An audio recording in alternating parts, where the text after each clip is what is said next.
उनके पीछे लगे हुए, वक्ती तौर पे वो भले छुप जाए कुछ भी हो जाए, लेकिन आखिर उनको कानून के शिकंजे में आना हम पड़ेगा। आपसे बाद में किसी और प्रोग्राम में कुछ सवाल करेंगे। और जो आजकल हालात कराची के चल रहे हैं, जो आजकल नेचर आते हैं, मार्केट चले जाते हैं, मैं चाहूँगी सर उसके लिए भी आप ऐसे विलन बन जाए। देखिए आप अभी इस वक्त उन लोगों के लिए विलन ही है, मेरे लिए हीरो है, आवाम के लिए हीरो है, लेकिन उनके लिए विलन है।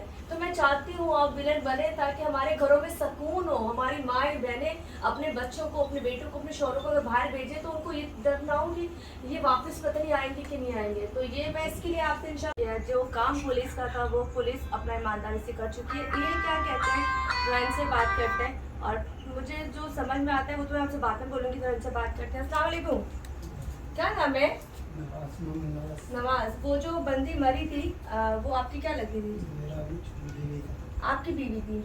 अच्छा, और आपका बेटा कौन सा है? ये बराबर वाला है। तुम काशिफ हो? काशिफ कितने साल के हो? 18 साल के तो नहीं लगते कहीं से भी, 20-22 साल के कम से कम, 21 साल। जिसको अपनी एज ही नहीं पता। मुझे सिर्फ एक बात बताओ, यहाँ पे जो भी मसला था वो उन्होंने कहा कि तुमने कारोकारी का इल्ज़ाम लगाया कि जी खाला का और वो बच्चे का आपस में रिलेशन था। देखो इस वक्त जो भी बात है ये बताओ, अगर अल्लाह ना करे वो तुम्हारी बीवी जिसने इसको भी पैदा किया, तुम्हारी बेटियों को भी पैदा किया, इतने सालों बाद अगर वो बुरी थी या कुछ भी थी तो उसको छोड़ देते, क्या मारना बनता था? क्या उसको कत्ल करना बनता था? तुम नहीं पकड़े गए, मैं पूछ रही हूँ तुमसे, तो आ जाते हैं पुलिस स्टेशन, क्यों नहीं आए? भागे क्यों? ये जो बच्चा है तुम्हें पता है तुम्हारी बीवी, मतलब बीवी और तुम्हारे में से ये यकीन है? ऐसा ये लड़का सोया हुआ था और साइड में मेरी अम्मी सोई हुई थी। जब ये सब कुछ मैंने अपनी आंखों से देखा, मैंने उस दिन कुछ भी नहीं बोला। मैंने उस दिन सिर्फ अपने पापा को शिकायत लगाई कि पापा देखो हमारी वालदा साहब किसी और के साथ, किसी गैर मर्द के साथ सोई है, आप क्या होते हो? वो गैर मर्द तुम्हारी उम्र का था, छोटा था। वो तो हमसे उसके लिए बड़ा था। बड़ा तो था, लेकिन वैसे तो छोटा था ना। तुम्हारी खाला बड़ी थी बहुत, जिनकी इनसे साथ शादी हुई है तो बड़ी होगी ना। क्या पता वो उसको अपने बेटों की तरह प्यार करती हो। देखो मेरे अगर भांजे भतीजे हैं, थोड़े बड़े भी हो जाते हैं तो मेरे बराबर में आके लाड करते हैं, सो भी जाते हैं। इसका मतलब ये थोड़ी होगा कि तुमने कोई गलत काम करते हुए बच्चे को कैसे मारा था, लड़के को कैसे मारा था? वो तो तुम लोगों ने मिलकर मारा था ना। किसे मारा था?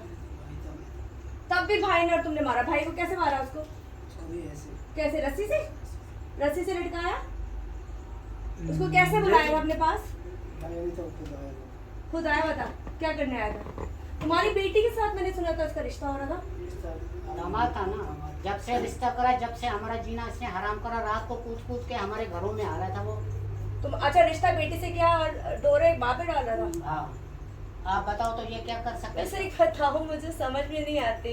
तुम लोगों के पास ऑप्शन था उसको छोड़ देना का, उसको हालांकि गुस्सा बनता था, मेरा चीखना बनता था, बहुत कुछ बनता था। तब जो मैंने प्यार से समझा दिया, गुस्सा कर सकती थी, पर मुझे पता है उनको अकल नहीं आनी, नहीं समझता, क्योंकि उनके दिमाग में ये चढ़ा हुआ है कि हमारे यहाँ यही होता है। खैर उन्होंने जो किया वो आपने उनकी ज़बानी सुन लिया। यहाँ पे जो फराइज थे सर ने अपने अंजाम दे दिया। मैं दोबारा चाहूंगी कि मैं आपके साथ बार बार काम करूं, बार बार हम ऐसे प्रोग्राम दिखाएं लोगों को। देगा पुलिस ऐसा ही काम करती है। कभी होता है नाकामियां भी होती है, जरूरी नहीं कि हर कदम पे इंसान को कामयाबी मिले, किसी कदम पे ठोकर भी दिखती है।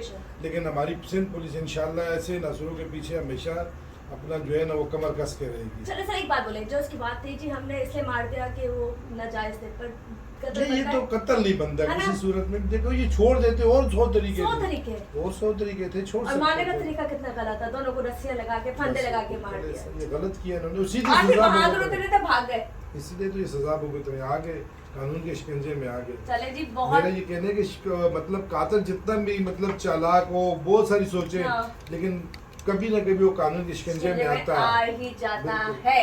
तो जी जुर्म कभी भी नहीं छुपता है, जुर्म कभी नहीं छुपता। थैंक यू सो मच जी। अर्शद तनोली सर के साथ मौजूद हो और फरीन के साथ पूरी टीम है जो इस वक्त रात के इस पहर लोग अंजाम दे रहे हैं, हम अपने फ़राइज़ अंजाम दे रहे हैं। इसी के साथ हमारा प्रोग्राम खत्म होता है। बस इन्होंने जो करना तो वो आपको दिखा दिया।